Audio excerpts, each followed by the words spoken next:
Tanong, sino po ang kinakainisan nyo? Na kahit ngayon, katakay lang kanta, pero actually, may nakakainisan kayong tao. Pag naaalala nyo o nakita nyo sa uli, may inis na naman kayo. Ang title ng pag-aaral natin ngayon, huwag ka nang mainis sa Kanya. Salamat, Panginoon, dahil kayo pwede naming tanungin. Maaari kaming lumapit sa inyo at maghanap ng karunungan para i-apply sa pang-araw-araw na buhay namin. Napakalaking sagabal sa aming kabanalan, sa kapayapaan, at sa aming kalusugan ang mainis. Kaya itong bagay na ito, Panginoon, turuan niyo po kami. Bigyan niyo kami ng kaliwanagan at ngayon humihingi kami ng kapatawaran sa aming mga kasalanan. We declare to you, Lord, our sinfulness. We come short of your glory. We commit sins and we omit good things that we should be doing. Patawarin niyo po kami, Lord, and thank you that you remember that we are dust. Fill us with your holiness, cleanse us with the blood of your Son, Jesus, make us whole, and now guide us unto practical wisdom para hindi kami mainis o mabawasan ang pagiging mainisin namin. We ask you to be our speaker. May your voice be king over this gathering. We ask you, Lord, to speak powerfully, majestically, and speak in a way that will heal us, lead us. In the name of Jesus, your Son, we pray. Amen. Talagang maraming taong nakakainis. Kahit ka pa Kristiyano, kahit ka pa Bible ng Bible, totoo yan. Many people could really be very irritating, annoying, vexing. Genesis 6:5, the Lord saw how bad the people on the earth were, and that everything they thought and planned was evil. Bagong-bago pa lang ang creation, na isa na yan sa mga nakita natin na ang daming naiimbento ng taong mga kabalbalan, kasinungalingan, kasamaan. At dahil doon, nakakainis tuloy sila. O kaya dahil ikaw yung taong maraming kasalanan, nagiging mainisin ka tuloy dahil madali kang mga influensya, madala ng mga damdamin. At talaga rin namang bukod sa maraming nakakainis, marami ring taong sadyang maiinisin. Pero normal lang mainis. Normal in the sense na a big majority of people will always have a tendency na mainis. 1 Kings 19:4, si Elisha, sabi niya, I'm no better off than my ancestors. I might be a prophet, I might be blessed, the Lord might have dealt with me powerfully and used me even mightily, pero hindi rin naman talaga ako nakakaangat o nakahihigit sa aking mga ninuno. Pare-pareho lang kami mga pagkukulang. In Psalm 103:14, God knows we are made of dust. So huwag masyadong ipagtaka kung kayo mainisin. Huwag laging mag-guilty na parang napaka-solo mo na lang yung kasalanan na yon. Kasi talaga namang mas maraming ganun ang kinakawayan. Kung sino man ang kinainisan mo, ang dapat na lang nating isipin, huwag ka nang mainis sa Kanya. Kasi, nagkakasala ka.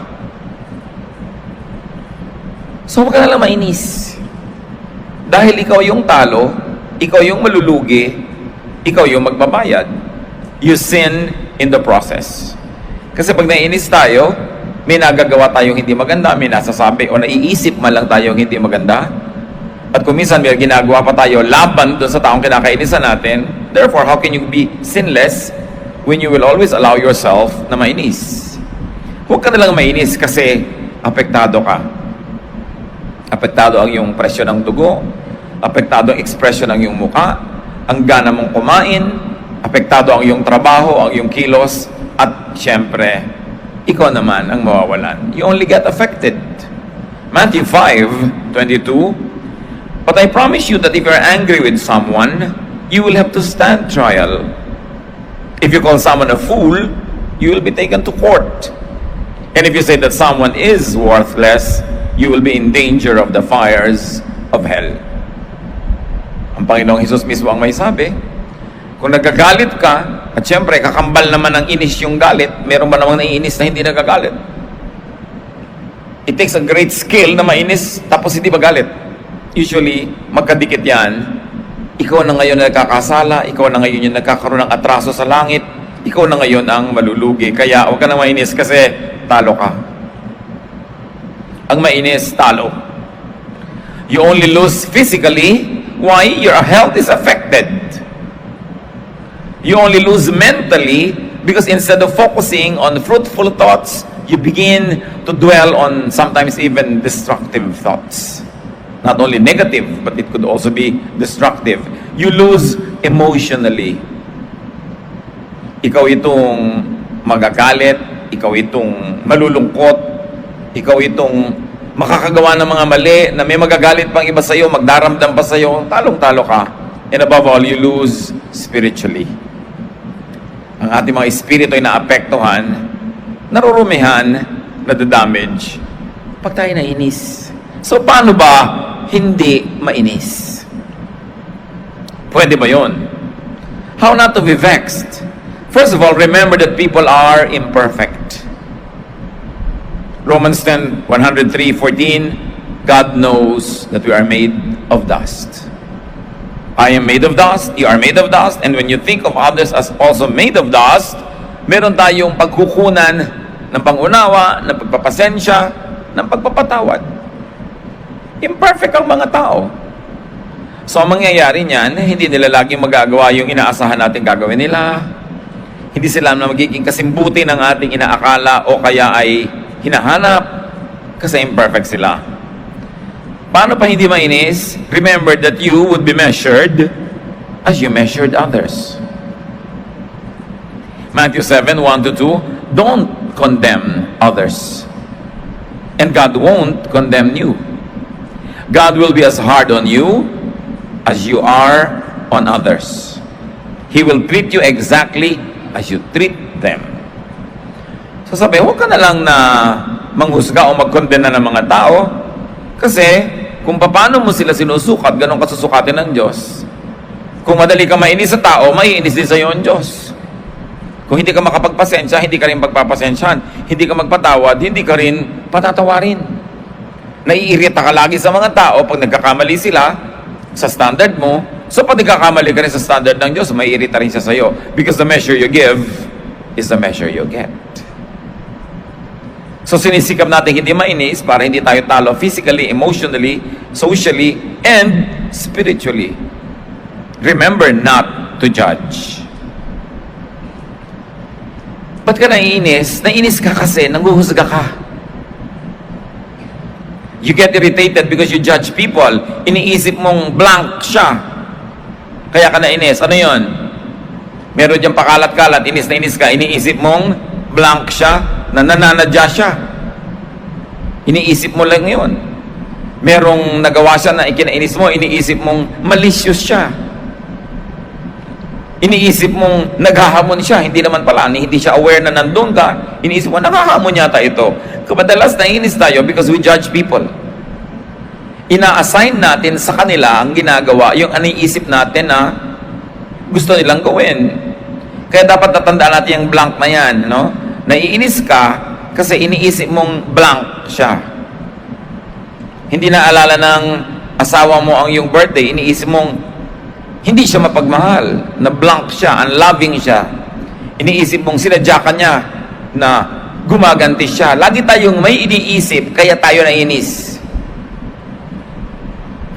You presume that people annoy you intentionally, that they are malicious by intent, or that they challenge you.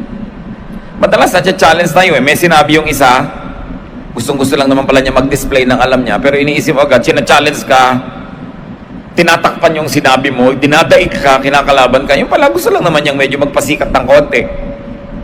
Not necessarily at your expense, kasi meron din siyang insecurity. So, paano hindi mainis? Do not change people. You can't. Jeremiah 13:23, can you ever change and do what's right? Can people change the color of their skin? Or can a leopard remove its spots? If so, then maybe you can change and learn to do right. Of course, technologically, pwede na ngayong maiba-iba yung shades of color ng skin ng tao. Pero nung sinulat ito, hindi pa pwedeng gawin yon. So, ang message lang, may mga bagay na imposibleng gawin. Tulad ng baguhin mo ang isang tao. Well, of course, this is an exaggeration because people can change. But it would take a miracle. So ang sinasabi dito, isang dapat mong tanggapin sa tao, ay yun na siya, hindi na siya magbabago. Kung nagbago siya, salamat, pero kung hindi, dapat mong tanggapin. Kaya madalas tayong naiinis sa mga tao because we demand that they change according to our specifications. Naiinis si wife kay husband kasi si husband hindi magbago according to the expectation of the wife. Ganon din si husband naiinis kay wife. Ganon din si mother-in-law kay daughter-in-law. Pare-pareho, nagkakainis-inisan dahil gusto natin ang tao na sumwak dun sa ating gustong mold. But that cannot happen. For most of common experience, people won't change. So kung meron ka manugang na ganito, may biyanan kang ganon, may anak kang ganito, may asawa kang ganon, para hindi ka laging mainis, tanggapin mo na yun na siya. People will change, but only little and slowly. At maaaring kahit nagbabago na sila, naiinis ka pa rin dahil nababagalan ka o sobrang konti ng pagbabago. So hope for the best, but expect the worst in people.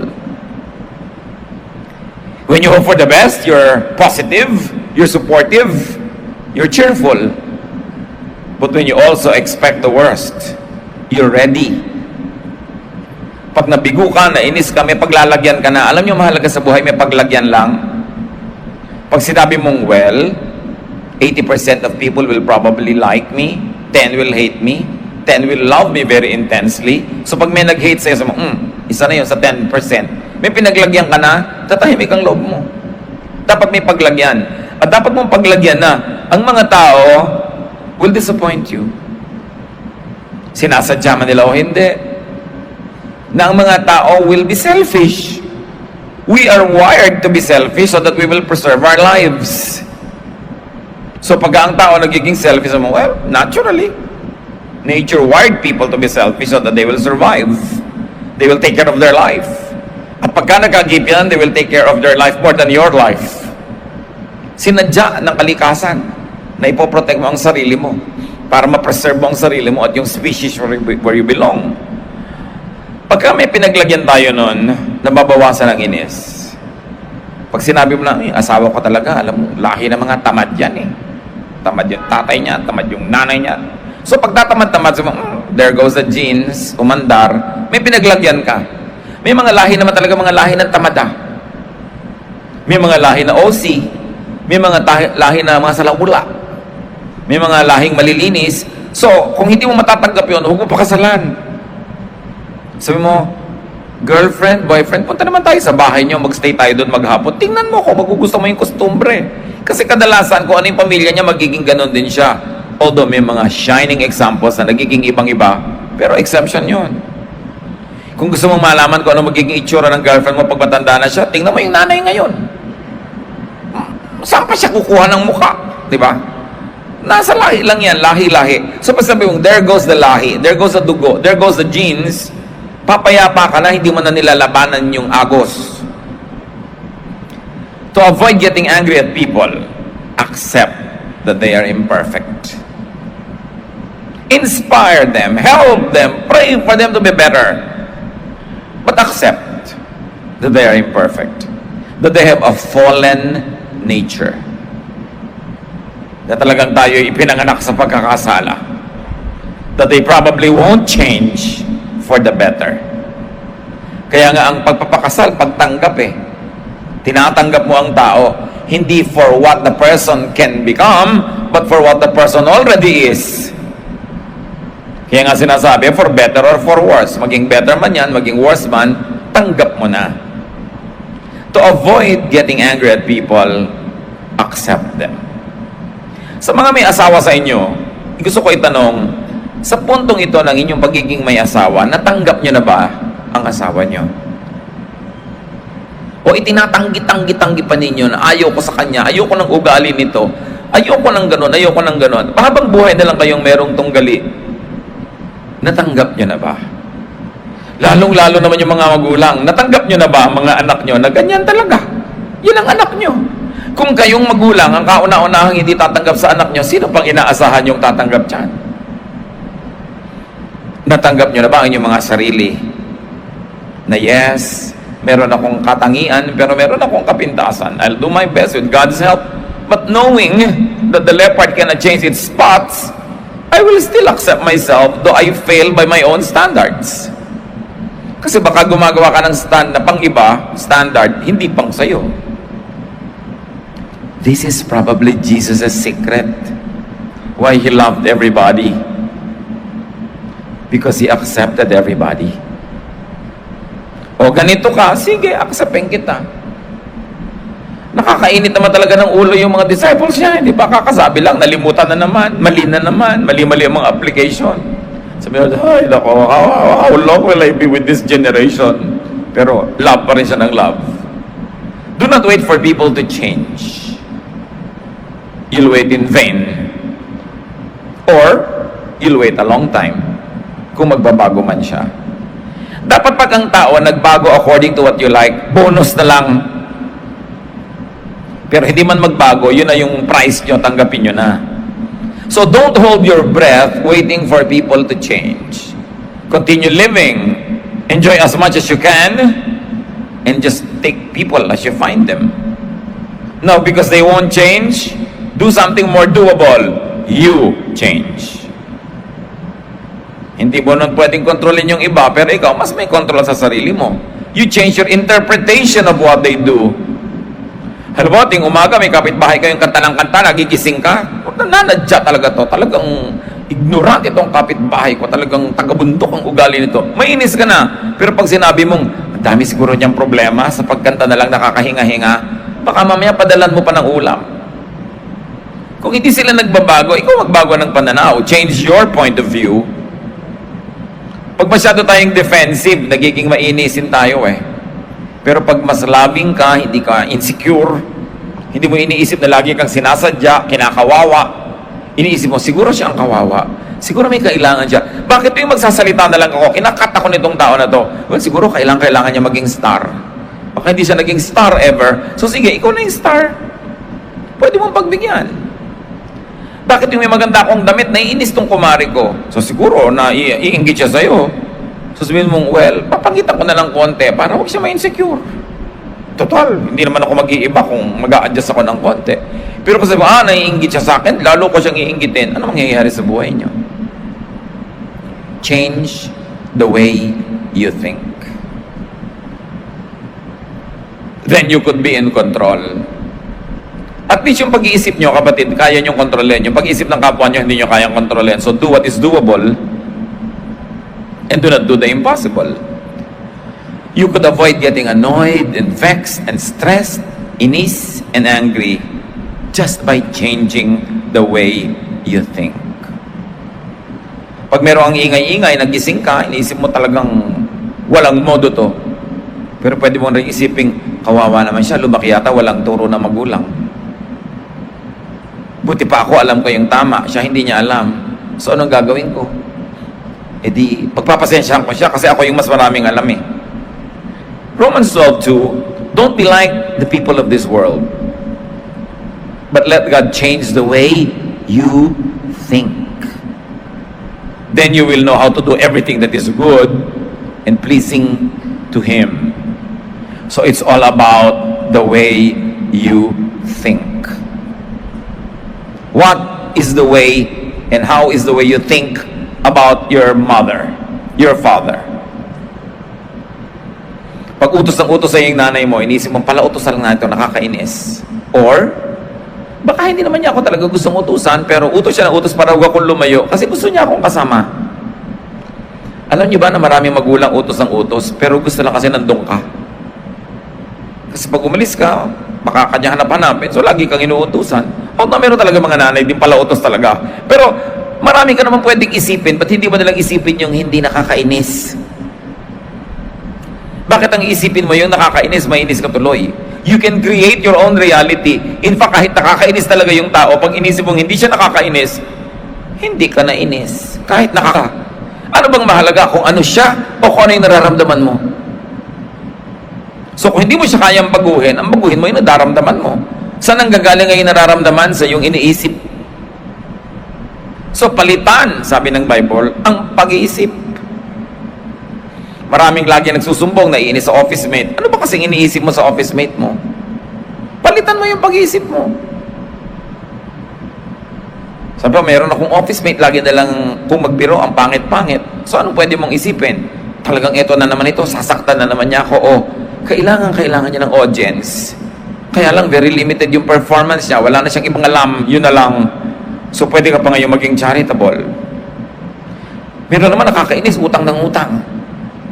Pero pwede mo na sabihin, kawawa naman tong tao to, hindi na makaahon-ahon. Kinapalan ng mukha, kauutang. Kawawa naman. Pwede ka pa ngayong maawa. At pwede ka pa rin hindi magpautang, naawa ka lang. Ngayon, nagpautang ka pa dahil kinaya mo naman, nagka-points ka pa. Change the way you think. Right now, think of people na nakakainisan nyo. Ba't kayo naiinis? Marami naman dyan, mga biyena naiinis sa manugang. Hindi naman dahil nakakainis yung manugang. Dahil lang ayaw nyo mag-asawa yung anak nyo. Kahit ang napangasawa noon, si Santa Teresa de Avila, ayaw nyo pa rin. Hindi dahil talagang masama siyang babae. Wala siyang kwenta, kundi kahit sino-sinong babae.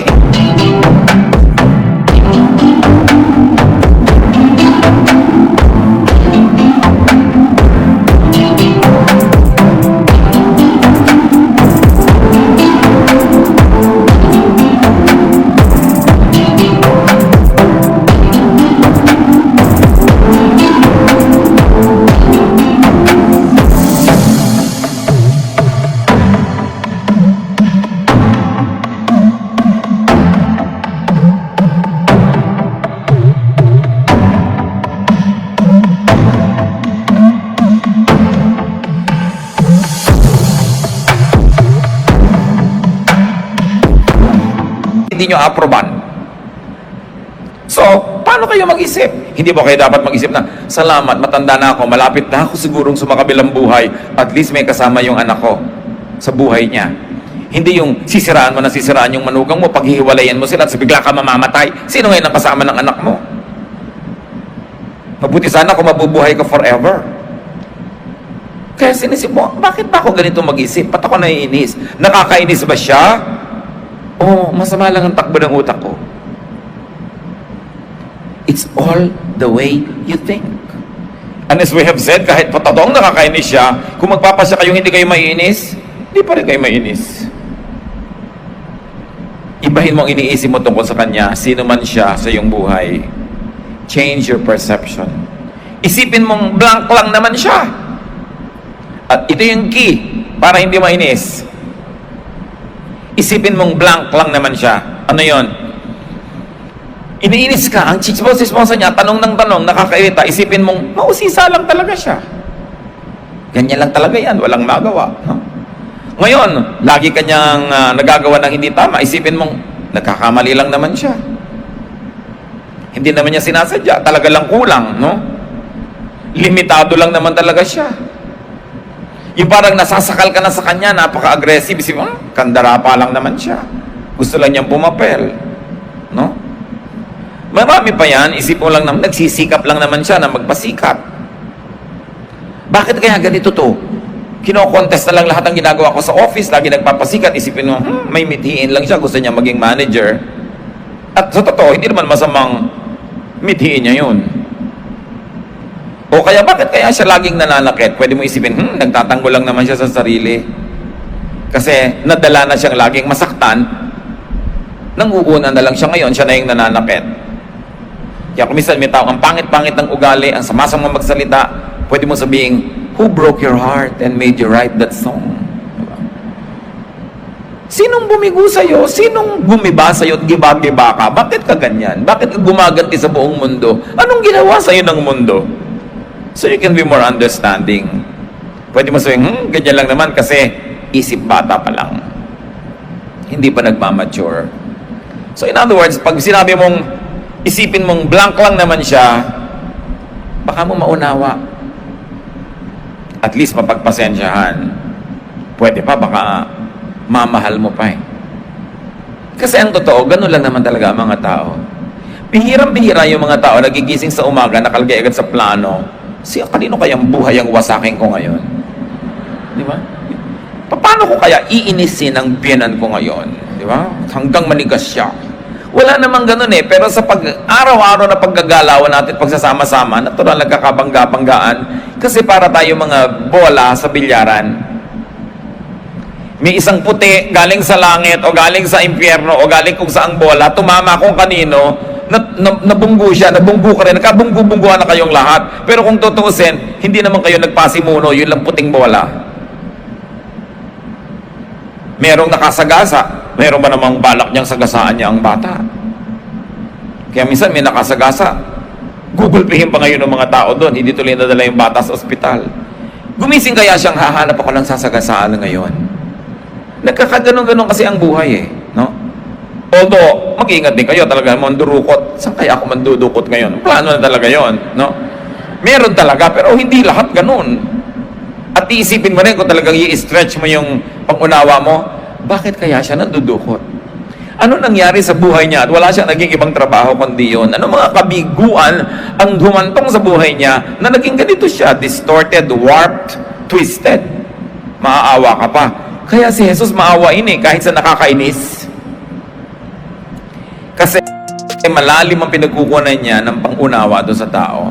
So just think of whoever ang kinakainisan niyo as curious, as mistaken, maybe limited or just overeager, insecure perhaps, trying hard, o meron lang siyang goal.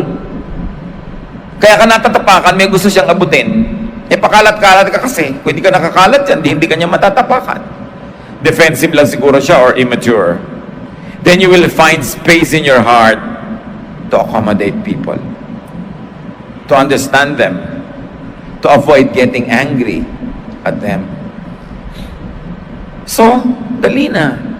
I-apply agad ang simpleng bagay nito sa mga kinakainisan nyo at i-apply pa ulit-ulit pag paulit-ulit kayong maiinis. Yung ganyan lang naman siya kasi blank lang siya. Nagmamadali lang siya, kaya niya ako natapakan. Diba? May problema lang siya ngayon, kaya absent-mindedly, nabusan niya ako ng kape. Iniwan lang siguro siya ng asawa niya, kaya siya naiinggit sa mga sweethearts. Kaya siya bitter. Kung hindi mo alam, imagine ka ng isang kwentong mahahabag ka sa kanya. Kasi kahit precise yung kwento na yun or not, napalitan yung iniisip mo. Di ba ang mahalaga, yung nararamdaman mo, hindi naman yung reality niya. Kasi yung reality mo, doon ka responsible for yourself and to God.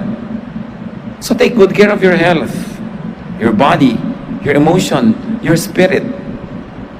Bakit kayo maglalagay ng lason sa swimming pool na kayo din ang lalangway? Panginoong Diyos, salamat dahil pwede kaming mapaalalahanan sa isang simpleng bagay na ang totoo'y napakalaki ng epekto sa pang-araw-araw naming buhay. Maraming nakakainis.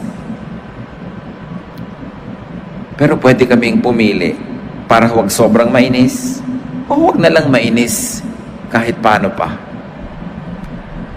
Turuan mo kay Panginoon na maging conscious that we can change the way we think. And it is the way we think that make us angry. Yung paraan, direksyon, korte ng pag-iisip namin ang nang iinis sa amin. So ang totoo, nasa kalooban namin ng problema, wala sa labas. Hindi do sa taong may ginawa o hindi ginawa, kundi kung paano namin binibigyan ng kahulugan ng ginagawa nila. Turuan mo kami, Lord, to discipline our thoughts. Na huwag kami pumayag na hatakin kami ng mga iniisip namin patungo sa pagkakasala, sa paggalit, sa puot, sa away. Kundi hatakin kami ng iniisip namin palapit sa inyo. Doon sa lugar na payapa ang puso namin. Hatakin kami kung saan tahimik, kung saan kami magiging maibigin, mapagpatawad, at tiwasay. The battle is really in the mind, in the spiritual realms. And so teach us, Lord, to win at that level. To win at the level of thought. Na sa isip pa lang, may control na kami. Huwag kaming sumunod sa mga kaisipan na dadalhin kami sa pagiging magagalitin. Turuan niyo po kami, Panginoon, sa aming personal life. To be watchful, to be sensitive, and to reject thoughts that cause us to sin and cause us to displease you. Panandalian tayo magbulay-bulay habang nakayuko sa presensya ng Diyos at patuloy na pakinggan ng udyok ng Espiritu. At nais kong hamunin kayo, alalahanin nyo yung mga tao, top 5 or top 3 people na pinaka-nakakainis sa buhay nyo. Madaling makainis, laging nakakainis. Subukan nyo in silence, apply to them yung blank lang naman kasi siya. Insecure lang.